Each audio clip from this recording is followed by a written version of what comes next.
नमस्कार केमन आছেন সবাই আমার চ্যানেলের তরফ থেকে সকলকে জানাই অনেক অনেক ভালোবাসা। তো প্রত্যেক দিনকার মতো আজকেও চলে গেছিলাম হচ্ছে ব্রাইডাল ক্লাসে। তো প্রচন্ড গরম ছিল তাই একটু আইসক্রিম খেয়ে নিচ্ছিলাম। তো তারপর দেখো চলে এসেছিলাম বাড়ি। তো বাড়ি এসে ভাবলাম টিফিনে কি বানাবো বিকালবেলা। তো বিকালবেলাতে বানিয়েছিলাম হচ্ছে ম্যাগি। তো ম্যাগি অন্যদিন অন্যরকম ভাবে বানাই, আজকে বানিয়েছিলাম একটু ডিম দিয়ে। তো ডিম দিয়ে পেঁয়াজ দিয়ে আমাকে এইভাবে মাঝে মধ্যে ম্যাগি বানিয়ে খেতে বেশ ভালোই লাগে এইভাবে। তো তোমাদের কার কার এইভাবে ম্যাগি বানিয়ে খেতে ভালো লাগে কমেন্টে কিন্তু অবশ্যই জানাবে। তো তারপর এদিকে দেখো আমি ডিমটাকে একটু প্রথমে ঝুড়ো করে ভেজে নিয়েছিলাম। তো তারপর এদিকে সিদ্ধ করা ম্যাগিটা দিয়ে দিয়েছিলাম। তো এইভাবে আরও একটুখানি নাড়াচাড়া করে দেখো ম্যাগিটা আবার প্রায় ঝুড়ো ঝুড়ো হয়ে এসছে। তো তখনই আমি নামিয়ে দিয়েছিলাম। তো তখন লঙ্কা দিইনি কারণ আমার ছোট্ট পুচকুটা খাবে। তো তারপর এদিকে দেখো লঙ্কা দিয়ে দিয়েছিলাম। তো এদিকে দেখো আমার পুচকুটা খেতে শুরু করে দিয়েছে, আমার সোনামা।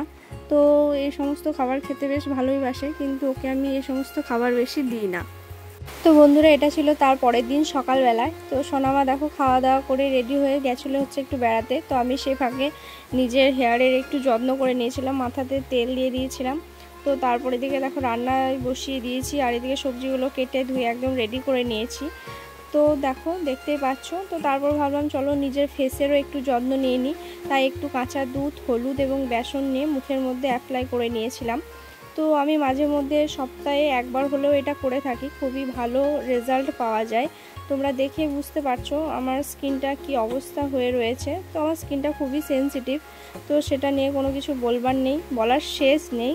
তো তারপর দেখো এদিকে আমি ড্রাই হয়ে যাওয়ার পর ধুয়ে নিয়েছিলাম। তো বুঝতে পারছো আমার স্কিনটা কতটা সফট হয়ে গেছে।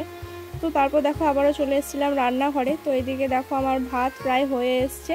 তো এদিকে মাছগুলোকে একটু লবণ দিয়ে ভেজে নুন হলুদ মাখিয়ে একটু ভেজে নিচ্ছিলাম। তো তারপর এদিকে দেখো একদম বসে পড়েছি খেতে।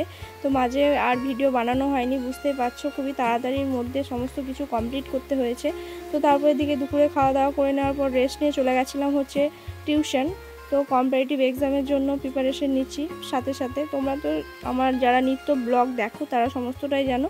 তো আজকের মতো টাটা, দেখা হচ্ছে পরবর্তী কোনো ব্লগে।